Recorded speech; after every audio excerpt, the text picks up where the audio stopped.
कहानी का नाम छल और चरित्र की कसौटी, एक रानी की दूरदर्शिता और त्याग की गाथा।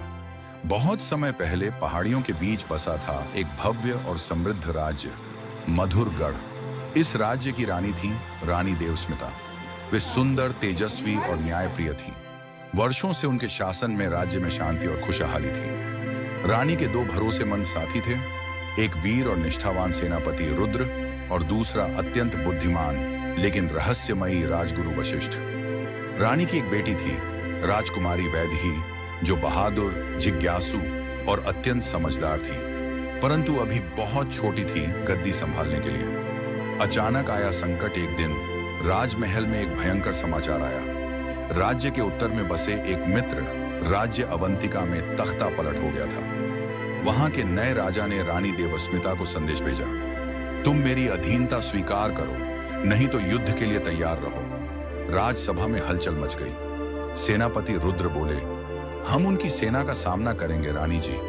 परंतु राजगुरु वशिष्ठ ने सिर झुकाकर धीमे स्वर में कहा, युद्ध में बहुत हानि होगी, क्यों ना आप अवंतिका के राजा से मिलें और शांति का प्रस्ताव रखें। रानी सोच में पड़ गई। क्या यह शांति की सलाह है या कोई और चाल? गुप्त साजिश। राजकुमारी वैदेही ने एक रात गलती से राजगुरु वशिष्ठ को महल के पीछे एक संदिग्ध व्यक्ति से मिलते हुए देख लिया। वह चुपचाप सब कुछ सुनती रही।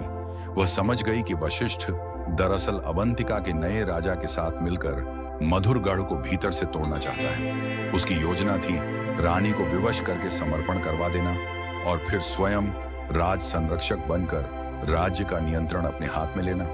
राजकुमारी ने यह बात अपनी मां को बताई। रानी चुप रही, लेकिन उस रात उन्होंने निर्णय ले लिया। परीक्षा की रात अगली सुबह राजसभा में वशिष्ठ ने कहा, शांति समझौते के लिए हमें अवंतिका के राजा को कर और सेना देनी होगी। यही एकमात्र उपाय है युद्ध टालने का।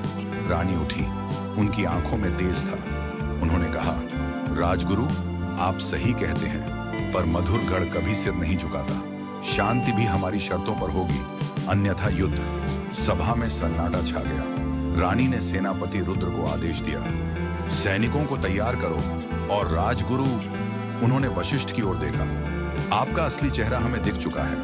आपने इस राज्य के विश्वास को धोखा दिया है। आपको आज से राज्य से निष्कासित किया जाता है। वशिष्ठ स्तब्ध रह गया। किसी को उम्मीद नहीं थी कि रानी सब जानती थी।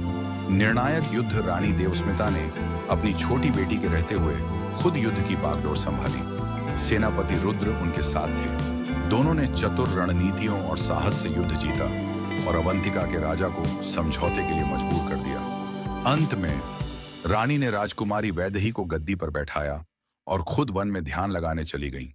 उन्होंने कहा, सत्ता कभी स्थायी नहीं होती, परंतु चरित्र, साहस और न्याय, यही एक शासक की सच्ची पहचान होते हैं।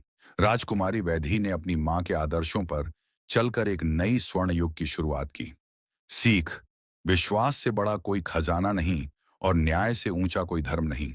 सत्ता के लिए जो छल करता है, अंततः वही सत्ता उसे त्याग देती है। कृपया इस चैनल को लाइक, शेयर और सब्सक्राइब करें।